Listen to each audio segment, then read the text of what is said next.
Hello, hello, hello. Assalamu alaikum, and a very good morning to everybody who's tuned into PTV World. And I just wanted to dig into everybody. For example, parents, yes, hello, assalamu alaikum. How are you? Kids, yay! How are you guys? We hope that you guys are enjoying your summer vacations. Other than that, I think Chacha Chachi, Nana Nani, Mama Mami, Kaka Kaki, and everybody out there. I mean, from grandparents from the maternal side and the paternal grandparents, ladies and gentlemen, a very warm welcome to World this morning. You guys are definitely tuned into PTV World, and the name is Shahzad Khan. Ladies and gentlemen, today when I woke up, so every day when I wake up, there's a different thought process which I have to go through. So yesterday I went through the kind of a thought process which I shared, where I said that it was up to me whether to pass this day as an opportunity or pass this day as a lazy boy. But I chose to pass every single day where I actually take advantage of the opportunity that I've got another chance towards life. And I think that this is the type of approach everybody needs to have. But other than that, today when I woke up knowing that the kind of subject that we'll be talking about, so all my energies were focused onto that, and I was just thinking about it, and a super thought came across my head. So first things first, what are we talking about today? Ladies and gentlemen, today happens to be World Productivity Day. Wow, I know that you're not very aware of this day, and you're not very aware of this trait within one's personality, which is known as productivity. I'm sorry if I'm starting on this point. But yes, I think that people over here within Pakistan needs to be more aware about productivity and those simple, small techniques which can actually help a person to create a difference. And ladies and gentlemen, whenever we talk about productivity, productivity does not come very easy, especially for somebody who has to overlook an entire organization. They actually have to streamline, they need to get out the waste, and it's a balance in between efficiency and efficacy. I think that's what it is. But then at the same time, whenever we talk about productivity, productivity does not come overnight. They say that if you need to be productive, you really need to be committed to excellence, and then you need to have a good focus, and you need to make good decisions. This is how you actually make sure that you are very productive. But on the other hand, for somebody who has to come into the studio, he needs to be in a good mood so that he can wake everybody else up. For example, all of you people out there in 46 different countries. So I thought to myself, what is that one thing which actually helps me be very productive? And so I came up with an answer. That was one of the very amazing songs which I heard. I cannot obviously take the name over here because the song does not belong to Pakistan, okay? And we have a policy against that.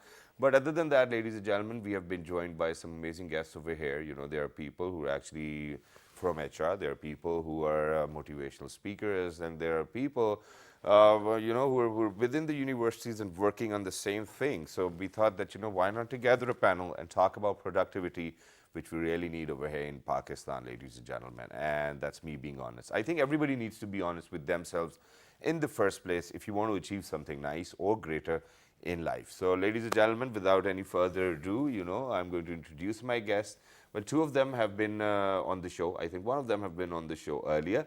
The other one, I've met them somewhere where I was hosting a show for somebody else. And the last one over here today is a new one, ladies and gentlemen, but I think that he's got quite a lot to add on.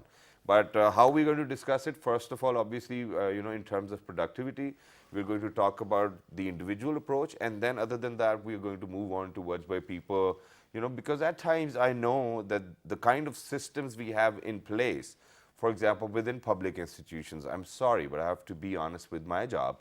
What happens is that, since within our public institutions, there are a few ones which lag behind in terms of technology. So they do not use computers or emails or something of that sort. So what we need to do is print a paper, go to the particular person, get it signed. What if he's not on the seat? You have to wait for another day. What if he decides to leave for another 30 days? Well, your salary checks are pending, your things are pending, and stuff like that. So it happens. Yeah, so to discuss all of this, how to increase your productivity and how can one be productive, ladies and gentlemen, to talk about this on my right-hand side, we've been joined by somebody who's very amazing with his words. The way he speaks, I always love it. And he's very calm, which makes me understand his words more and better too as well. So ladies and gentlemen, he's a corporate trainer. He's none other than Mr. Furqan Shamsi. Hello, assalamu alaikum. How are you? Assalamu alaikum, Shahzad, and a very good morning to you. Wa alaikum assalam. Thank you very much. Thank you very much for the kind introduction, though. Yeah, no problem. It's wonderful to have you. And alongside Mr. Furqan Shamsi, ladies and gentlemen, we have been joined by somebody who is a facilitator, a trainer, and she gets to work with students too as well. So she's none other than Miss Naila Mir. Hello, assalamu alaikum. How are you? Walaikum assalam and hello. Thank you very much for Good to joining see us. you It's again, wonderful to yeah. have you. Thank you very much. I'm glad that you were happy to see me again. Yeah, that helps me being productive. And last but not the least, ladies and gentlemen, we have been joined by somebody who is an HR expert. He's an author. And since I'm a student of marketing and I did my majors in marketing myself, so a few of those students who were studying with me in my bachelor's and master's, what they did when you're studying for your bachelor's, after your 6th semester, you actually have to decide whether you will pick up majors in marketing or HR, or there's another one too as well. I forgot about that. So okay, yeah, this is one rule. This is one rule which you need to learn about productivity. If there's something which does not have any connection with you, you're not supposed to remember that. Remember what is necessary for you. So ladies and gentlemen, last but not the least is Dr. Naeem Mushtaq. Hello, assalamu alaikum, how are you? Thank you very much for joining us. Thank you very much. And the sole reason I was talking about the HR, I'm going to complete it now, that is that people from marketing or people from any other departments does not get to be very good friends with people from HR. Okay, this is something which you always need to remember. But let's get the conversation started. For Kansab, I'm going to get it started with you. Productivity, what does it mean to you in the first place? What is?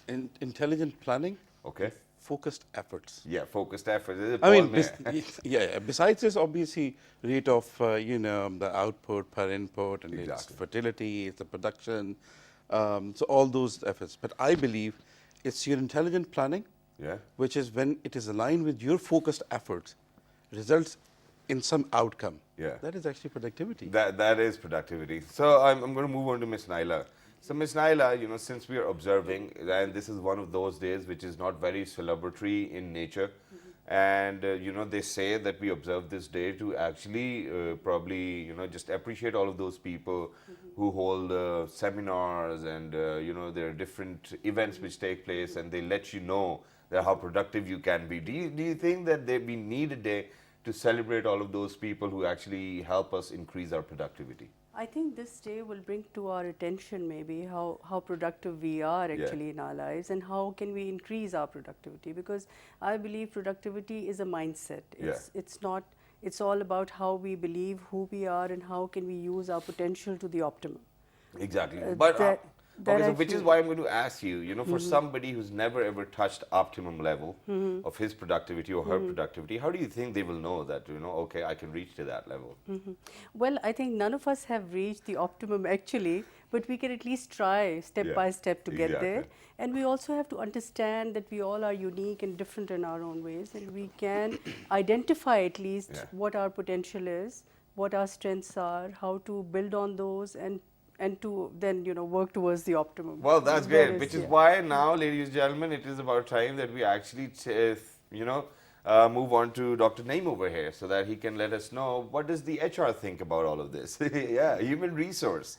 Yeah, so, I mean, for people who actually work within the HR departments, how do they calculate productivity of an employee? Well, from the HR point of view and from the personal development point of view, I consider productivity is a part of combination of three things. Okay. Number one is the conceptual clarity. Okay. Number two is the procedural understanding, how to implement that concept. Yeah. Third is most important, which is the foundation of productivity. That is the emotional maturity or spiritual connectivity. Spiritual connectivity with your passion or what you want to do in life. Yeah, because sometimes you are conceptually clear, you know how to implement it, but there are a lot of problem in the market. Exactly. There are a lot of problem in the department. There are a lot of problem in life. Yeah. You may be suffering from the balance of work and life. At that moment, your emotional commitment, your emotional maturity, which is in religious terms is known as spiritual connectivity. Yeah. That guides you sometimes how to implement your conceptual clarity. Well, okay. I'm sorry, but I'll have to ask this, and it might get a little controversial, and people might actually lash out on me, but I'm going to ask it. So, you said that, it is very important for people to have conceptual clarity. So, if people have conceptual clarity, why do you think that they need to have this spiritual clarity within their own selves if their concepts are clear anyways? Because the conceptual clarity is, so you could consider it productivity. So what you're trying to say is that I know what I'm supposed to do. I know how to implement it. It is a conceptual clarity of policies and procedures, and then you need to know how to implement it. But your emotional maturity or spiritual connectivity guides you how to maintain your good relationship in order to implement. Which is why I asked this question in the first place. Why do you think that we need spiritual clarity when we have the conceptual clarity? I mean, when we know that the concept's right, we do not need to know anything else. We just need to do it. I think that's what spiritual, the side of it will be. That, you know, I know it, and all I need to do is have faith in it and then just do it. So I'll put my agreement to what you're saying. Yeah. But if I add what Dr. Naeem is saying and what you're suggesting is basically there are four things which actually you can use them for your productivity quotients and everything. So it's like your body, which is the physical part. It's your head, which is mind. Then it's just about your emotions, which is the heart part. And then there comes the spirit part. Now, what is spirit is that it's not necessarily that it's spiritual. You know, the blend of conceptual and spiritual understanding and the clarity, if I understood it right, it's more of the bigger vision. It's the meaning and it's the purpose for whatever you're doing. So we, you know, at times I want to do something and I'm sitting there like working on my computer or something for like straight 9 hours. You know, it's like my body is exhausted, physical part is gone. So if I'm not aware how to take care of that, I'm not being productive. Emotionally, I'm drained, you know, working behind my desk, you know. So it's just like emotionally, if I'm not able to take care of it, I'm gone. Then it's about my the other part, which is more like your focus, and it's about your head. You know, if I'm not able to take care of that, lastly, if I don't know the meaning or the bigger vision towards the whole issue, there's no connect. So that disconnect, I think, is the conceptual clarity. If I understood it right, so it's like it's the conceptual clarity and the spiritual connectivity. Exactly, and that's very much required too as well, ladies and gentlemen. Where World Health Organization, when they came up with the definition of being well or the definition of well-being, they said it's your physical, mental, and spiritual health. And there's one more which has to do a lot with body, but I just wanted to make sure that you get to hear the word spiritual. Now let's come down to the point where we want to first of all talk about how you can be productive individually. And I've thought about a few different things, and you're going to help me whether do you think that it has an impact on being productive or not. First of all, being married, do you think that it has an impact on being productive negatively or positively? I'll start with Miss Naila. Oh, really? Oh, you gave me a buffer anyway. Yeah, go ahead. So being married, do you think that it'll help us being more productive or not? Well, in a lot of ways it can. If things work out in a good way. And on the contrary, it can also be very non-productive. But it is usually on the contrary. This is what I'm saying. I'm assuming. I'm sorry, I'm assuming. I think that's an assumption. I mean, not all marriages are non-productive, as you can say. But you know, at the least, they do have kids, right? So they are productive. That way they are. But you know, when we are together, in our purpose of life, then togetherness also gives you productivity because you're dividing your jobs in a particular way. You're assigning responsibilities. You know what you're there for in a relationship, and you have your rights and duties as well. So I think it also brings a sense of well-being, and feeling good about something also increases your productivity. Oh, that's great. So yes, I mean, when there are good days, you're more productive, and when they're not, that's why the students always say that, like, you know, it feels like that the teacher had a conflict at home, and that's why, you know, she's all. So that happens, I think. All relationships but have the only thing what I'm thinking about is that for a married man, I think 7 days a week is like 365 days a year. You know, so out of 7 days a week, you know, there are 2 days when you're more productive. That probably the weekend because you're at home. And the rest of the days you're being nudged and you're being told off and you're being like, oh, you know, you need to do this. You haven't done this. How do you think that it impacts an individual's life? I mean, if a partner is actually continuously complaining about things that you're not doing, and they keep on reminding you after every 6 months, and you haven't done it. So. That's what I said, the spiritual part. Here is the spiritual part. Sometimes, living as one team, as one unit. Yeah. In office, we learn how to live with our boss, with our subordinates, with our seniors and superiors. And we learn about the conceptual clarity and how to maintain our relationship. Exactly. Here comes our emotional connectivity or emotional maturity part. When it comes to the family life, that is more difficult also, because a person sitting in home, sometimes they don't have the idea what is happening in the market. And you coming from the market, you don't have what is happening at home. So the best thing, I think, to maintain productivity by maintaining a good relationship is to develop the level of trust in one another. So once you trust one another, you don't need explanation, or you don't need justifications. So that is the part which helps you improve your productivity in both areas, by learning to trust one another. Very nice. That's great. Which is why I'm going to ask you for an example where you've seen husband and wife trusting each other. Yeah, but I know that, it's easier said than done, and this is how it needs to be at the same time. But ladies and gentlemen, eventually, I mean, it's not just the married people, it's people who live with their parents, it's people who actually have to look after their kids. There's so many other pressures in life which you have to deal with every day, and it needs to be done every day. You cannot procrastinate on that. Now I'm going to ask you a very simple question. They say... You didn't ask me the same question. No, that's fine. Otherwise, I have to say first hello to my missus there, and then we'll answer that. No, it's just very productive part. I believe in that. That getting married is a productive, even if it is non-productive marriage. Learn from your mistakes. Exactly. So a few days back, I was speaking at a forum where we were actually discussing the failures in life.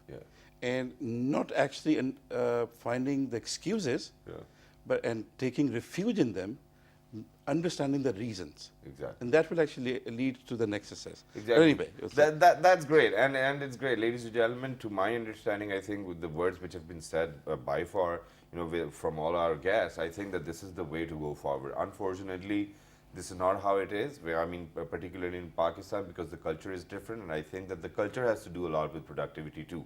But before we move on to culture, they say very famously that multitasking can actually decrease your productivity.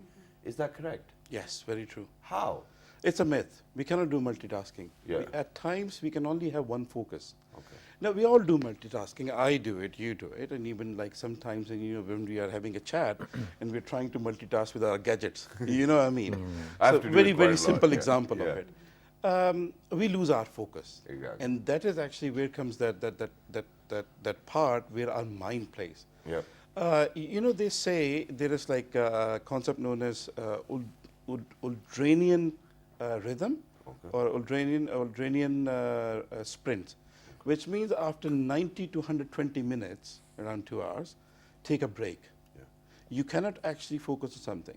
So if you really want to do multitask, focus on one thing, finish it completely, and then start another work. So even within one task, you cannot focus. You cannot maintain your energy level. So they say manage your energy, not your time.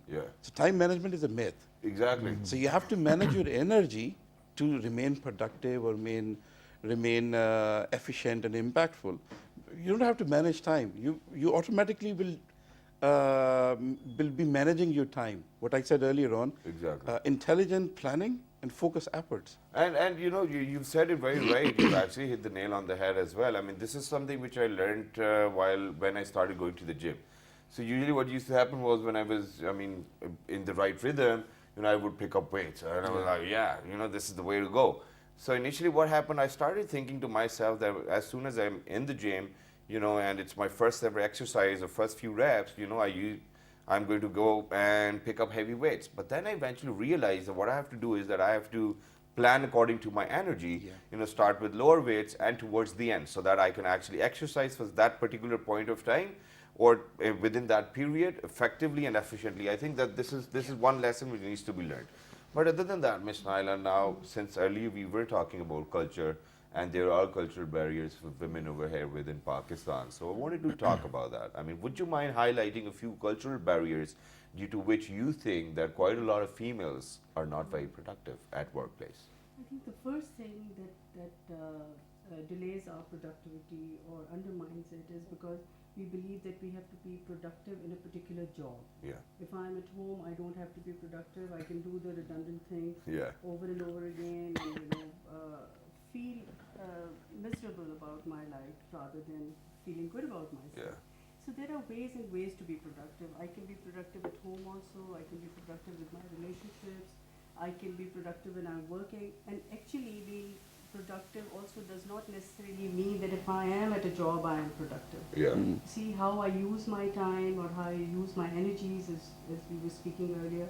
That's very important, because if I'm not feeling good about myself at the end of the day, and if I feel that I'm not exhausted or tired. That's great. We'll have to come back to you. You know, we're facing a technical problem with your mic, but let me move on to Doc Saab over here. So Doc Saab, she said it very right. You know, it is not important for anybody to be at the job and be productive.